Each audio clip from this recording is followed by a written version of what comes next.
কোটার পক্ষে ফেসবুকে পোস্ট দাও তোমরা, তাই না? কোটার পক্ষে 84% কোটায় শিক্ষক নিয়োগ হবে, তাই না? ছাত্রলীগ নিয়োগ প্রত্যাশী সেজে শাহবাগে অস্থিতিশীলতা করছে। 84% কোটায় নিয়োগ চাই। আমরা যে কোটার আন্দোলন করলাম না, এখন 84% কোটায়। আপনারা একটু দেখবেন, ওকে জিজ্ঞাসা করার সঙ্গে সঙ্গে ও পালাচ্ছে কিভাবে। এই যে দেখেন, এই যে এই ছেলে, এই ছেলে, এই ছেলে, এই ছেলে, ওরে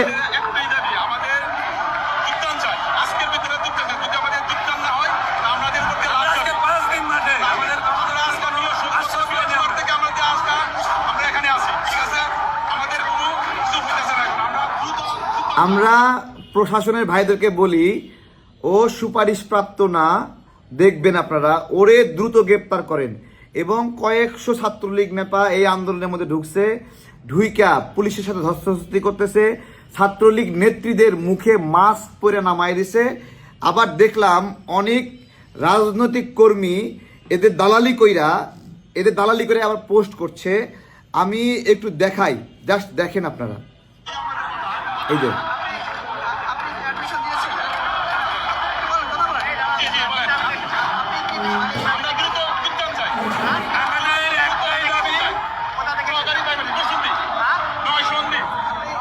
দেখেন, ও এখন পর্যন্ত কিন্তু দেখেন যোগদান করেছে। ও বলছে আমরা দ্রুত যোগদান চাই।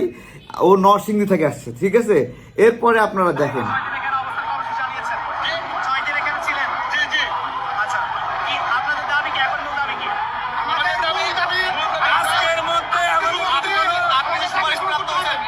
দেখেন সবগুলো মাস্ক পরে আসছে, মাস্ক পরে আসছে সবগুলা। ওই দেখেন ওদের পিছনে একটা মাস্ক পরা, ঠিক আছে? আমি আরো দেখাচ্ছি।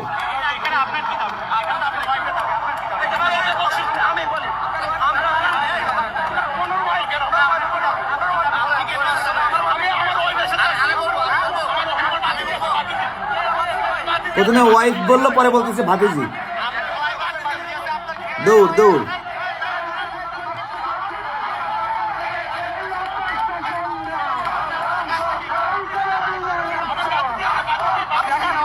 এই দেখেন মাস্ক পরা, মাস্ক পরা। এখানে মেজরিটি অনেক ছেলেপেলে আছে যারা মাস্ক পরে ছাত্রলীগ নেতারা এখানে আসছে।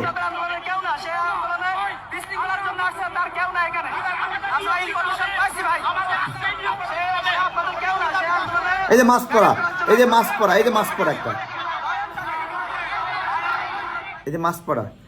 আমি একটু বলি, যে সকল রাজনৈতিক কর্মী এই যে 84% কোটার পক্ষে লিখা ওইখানে পোস্ট করতেছেন যে এদের সাথে সমঝোতা চাই, হ্যাঁ সমঝোতা চাই, মিয়া নাটক করেন না, নাটক করেন। কোটা আন্দোলন করে নেতা হয়েছেন, এখন 84% কোটায় নিয়োগের জন্য দালালি করেন, তাই না?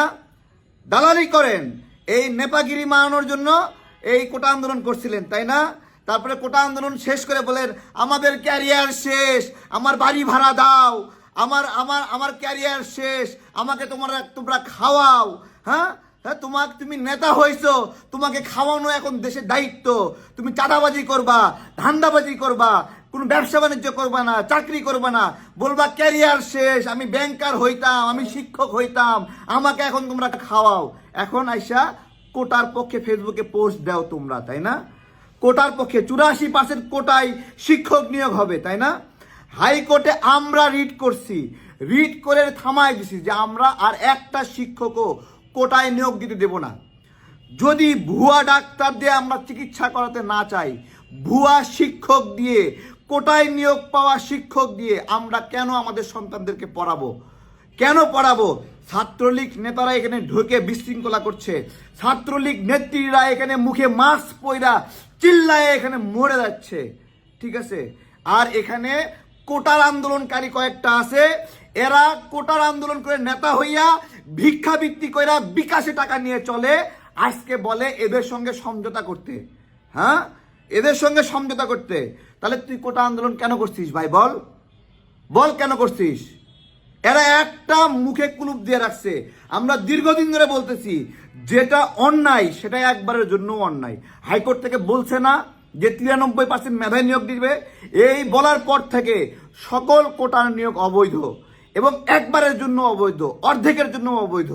অবৈধ মানে অবৈধ। আমরা আমাদের সন্তানদেরকে কেন আমরা কোটায় নিয়োগ দেওয়া শিক্ষকের কাছে পড়াবো? আমাদের টাকা দিয়ে, আমাদের ভ্যাট ট্যাক্সের টাকা দিয়ে কে চাকরি পাবে না? কার রুজি নাই, কার চাকরি হচ্ছে না, কার মা অসুস্থ, এইটা দেখে আমি আমার সন্তানকে অযোগ্য শিক্ষকের কাছে আমি কেন পড়াবো? আমরা বেস্ট টিচার চাই। 65% শিক্ষার্থী প্রাইমারি শেষ করে বাংলা রিডিং পড়তে পারে না এসব অযোগ্য শিক্ষকের কারণে। তারা উকুন তোলায়, তারা লুডো খেলে, তারা খেলাধুলা করে, তারা পড়াশোনা বাদ দিয়ে ভাত রান্না করতে যায়, শিক্ষার্থীদেরকে দিয়ে ভাত রান্না করায়, তরকারি কাটায়, এগুলো কইরা আমাদের শিক্ষার মান আজকে বেহাল দশা করেছে। আজকে কিছু কোটার নেতা চান্দাবাজি করে খায়, ধান্দাবাজি করে খায়, বিকাশ করে খায়। ওরা সারাক্ষণ চিল্লাচিল্লি করে, ওর ক্যারিয়ার শেষ। বেটা সারা দুনিয়ার মানুষ আন্দোলন সংগ্রাম করে নিজের মতো করে আবার চাকরি করে, ব্যবসা করে। আমাদের এই আন্দোলনে অনেক ছেলে পেলে এনএসএ চাকরি পাইছে, বিশেষ হয়েছে। তুমি এখানে রাজনীতি মানানোর জন্য বৈশা বৈশা মানুষের টাকা খাও, মানুষের টাকা দিয়ে ঘর ভাড়া দাও, আর বলো তোমার ক্যারিয়ার শেষ, কান্নাকাটি করো। আবার এখানে আইসা কোটার পক্ষে এরা অবস্থান নাই। এদের নির্লজ্জ, এদের রাজনীতি করার অধিকার নাই। আন্দোলন থেকে উঠা আইসা প্রত্যেকটা এরকম আমাদের কোটা আন্দোলনের অনেকগুলো নেতা আছে যারা এরকম ভিক্ষাবৃত্তি করে চলে, ভিক্ষাবৃত্তি করে চলে, সারাক্ষণ কান্নাকাটি করে, ওদের ক্যারিয়ার শেষ। আজকে এরা অনেকেই কোটার পক্ষে অবস্থান নিচ্ছে। কেন? এটা কাজ করতে সমস্যা কি? কইরে খাইতে পারো না, ব্যবসা করতে পারো না, চাকরি করতে পারো না, আরে বেটা রাজনীতি করা কোনো পেশা নাকি? হ্যাঁ, রাজনীতি করা কোনো পেশা? কোটার পক্ষে অবস্থান নিচ্ছে বলে ওইখানে যারা শাহবাগে আন্দোলন করতেছে ওদেরকে কেন উঠাই দিচ্ছে? ওদের সাথে সমঝোতা করতে হবে। সমঝোতা করে আমার সন্তানদেরকে, অযোগ্যদেরকে দিয়ে আমরা পড়াবো, আমরা বাধ্য। তাই তো আমরা বাধ্য। আজকে ধরাই দিলাম না, মাস্ক পরে কতগুলো লুকায় লুকায় ছাত্রলীগ নেতারা আসছে, উস্কানি দিচ্ছে। আজকের মতো নিয়োগ চাই, কিন্তু ও নিজেই পরীক্ষার্থী না। দেখছেন না আপনারা?